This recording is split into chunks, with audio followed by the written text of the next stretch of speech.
वही बात रखी है, परधन परदारा। यदि हम दूसरे के धन की इच्छा रखते हैं किसी भी तरह से, जैसे छल कपट करके कि हम तुमको अमुक अमुक सुविधा देंगे, हम तुमको अमुक पद प्रदान कर देंगे, अमुक दुख निवृत्ति कर देंगे, अमुक अनुष्ठान के द्वारा, ऐसा भागवतिक प्रलोभन देकर किसी से धन लेना, या सांसारिक किसी छल कपट के द्वारा उसके धन का अपहरण करना, तो आप धन का उधर अपहरण कर रहे हो, आपके भागवतिक धन का अपहरण उसको जा रहा है जिसका आप धन अपहरण कर रहे हैं, अपने आप ट्रांसफर हो जाएगा। आप छल कपट करके उसका धन ले रहे हैं तो दैवी शक्ति आपके भजन तप पुण्य का फल वहां पहुंचा देगी। सिद्धांत है, बहुत घाटा हो जाएगा। आप क्या समझते हो? आपके निमित्त से जो भी कुछ हो रहा है उसमें आपका तप और भजन खर्चा होता है। इसलिए किसी भी बहाने से ये परधन का प्रतिग्रह या परधन की चोरी या परधन का अपहरण की भावना न रखे, चाहे धामवासी हो या धाम आश्रित हो। इससे आपके सीधे भजन पर फर्क कैसे नहीं पड़ेगा?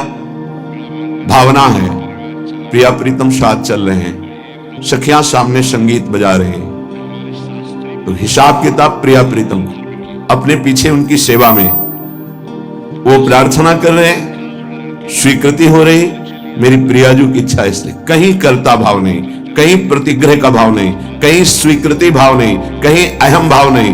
अब वो कृपा सीधे प्रिया प्रीतम संभाले, आप वहां कहीं नहीं है। आपको लाखों प्रणाम कर रहे हैं, आपकी भावना है मेरे प्रिया प्रीतम मेरे साथ चल रहे हैं, उनको नमस्कार हो रहा है, मैं तो उनकी सेवा में चल रही हूं, खत्म।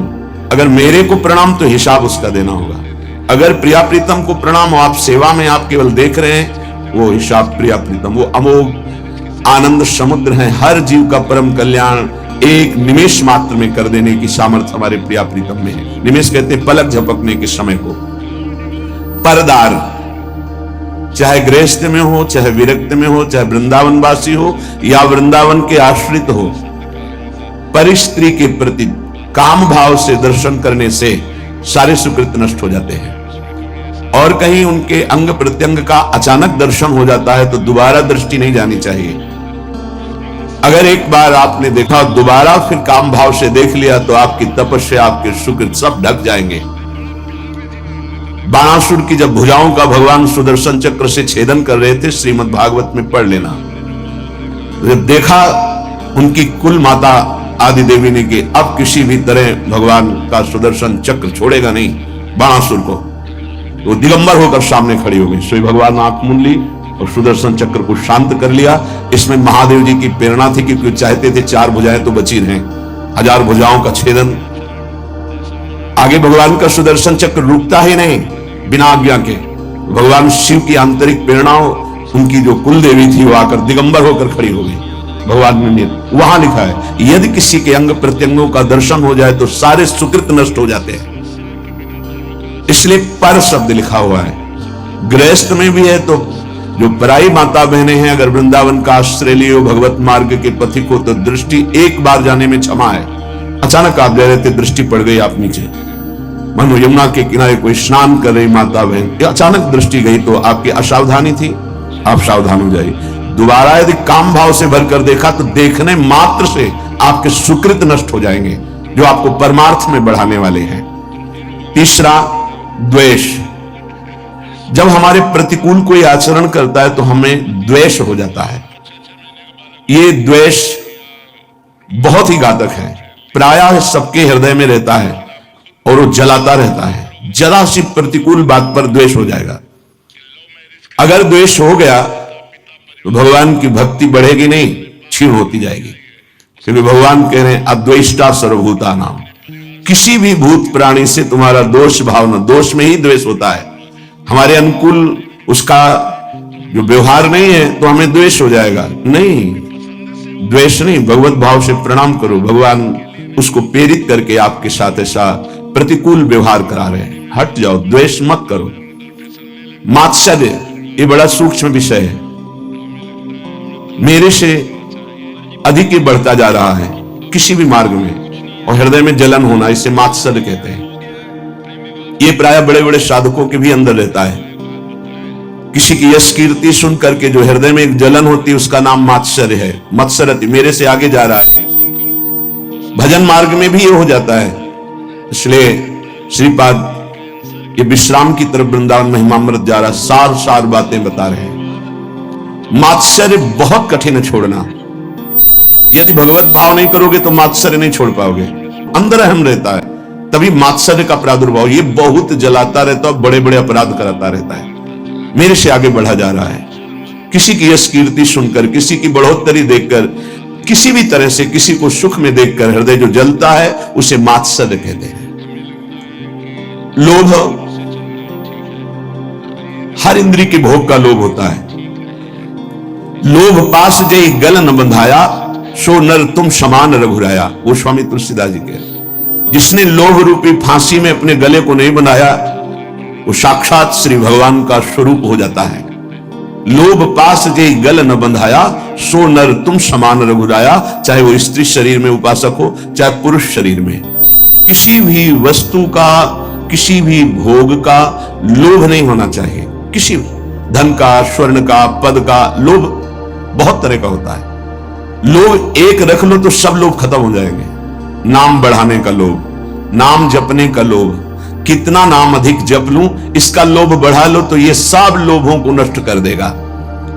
अनृत, झूठ बोलना उपासक के लिए बहुत हानिकारक है। झूठ बोलना नहीं। चालबाजी, छल कपट का व्यवहार उपासक के हृदय में। संत सरल चित जगत हित, जान स्वभाव स्नेह।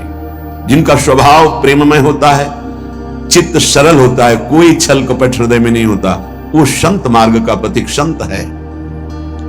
अनृत, झूठ बोलना नहीं होना चाहिए। संतों का मार्ग विश्वास और श्रद्धा से होता है। यहां कोई कह दे कि ऐसा बिल्कुल 100% सही, उसमें ये विचार नहीं होता कि झूठ भी बोल सकता है क्या, ये कपट भी कर सकता है क्या, क्योंकि विश्वास से ही हमारी यात्रा हुई है। तत्काल विश्वास। ऐसे ही पूरा जगत जो थोड़ा भी आस्तिक है संतों के वचनों पर विश्वास करता है कि ये कभी झूठ नहीं बोलते।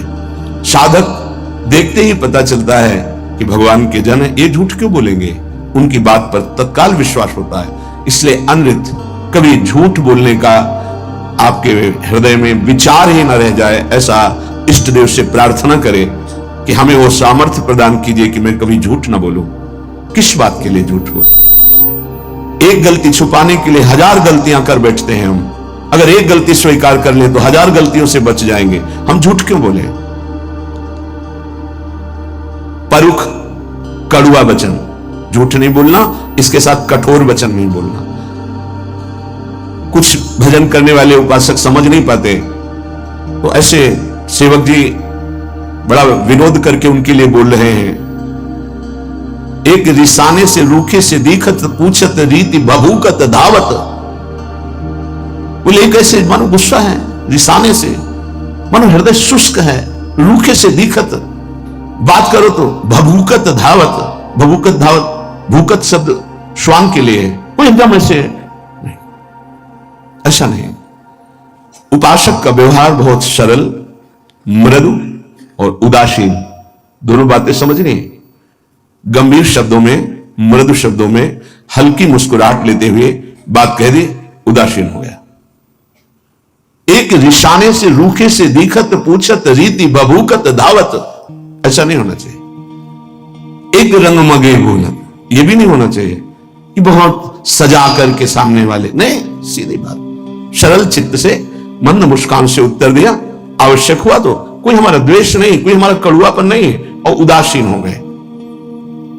परुख वचन कबहू न कहा, कठोर वचन कभी उपासक न बोले। पराभी द्रोह, किसी दूसरे से द्रोह का आचरण निष्ठुरता पूर्वक जो होता है वो कभी नहीं होना चाहिए। पराभित द्रोह, कठोर व्यवहार करते हुए द्रोह का आचरण नहीं करना चाहिए। हमारा व्यवहार मृदु होगा, आप हमारे साथ कठोर व्यवहार करते हो, वो आपका स्वभाव है, हम छोड़ देते हैं आराध्य देव के ऊपर। आराध्य देव का विधान है कि कठोर व्यवहार करेगा, मैं सहूंगा। उसके लिए क्या विधान है आराध्य देव जाने। अपने को कठोर व्यवहार नहीं करना, द्रोह नहीं करना। बहुत हृदय जलता है यदि द्रोह करोगे। कल्पनात्मक भय उत्पन्न होता रहता है द्रोह करने वाले को। कभी द्रोह करने वाला शांति से नहीं रह सकता है, इसलिए किसी से द्रोह ना करे। अपने से जो द्रोह करे उसको भी नमस्कार करे। हम द्रोह की भावना पुष्ट नहीं होने देंगे। आप अपनी तरफ से करो, हम आपको नमस्कार करेंगे। हमारा परमार्थ का मार्ग है, आप स्वार्थ में इसलिए समझ नहीं पा रहे। मिथ्या विलापान, उपासक को व्यर्थ की बातें करने की आदत पर शासन करना चाहिए। बहुत अच्छे अच्छे उपासकों के दर्शन होते हैं, बोलते ही नहीं, ऐसा लगता है वाणी ही नहीं, सेवा में लगे, कभी कोई बातचीत नहीं। बहुत अच्छा है, जब बोले तो प्रिया प्रीतम की बात बोले, नहीं ताते मौन रहना उचित है, गुरुदास जी कह रहे हैं।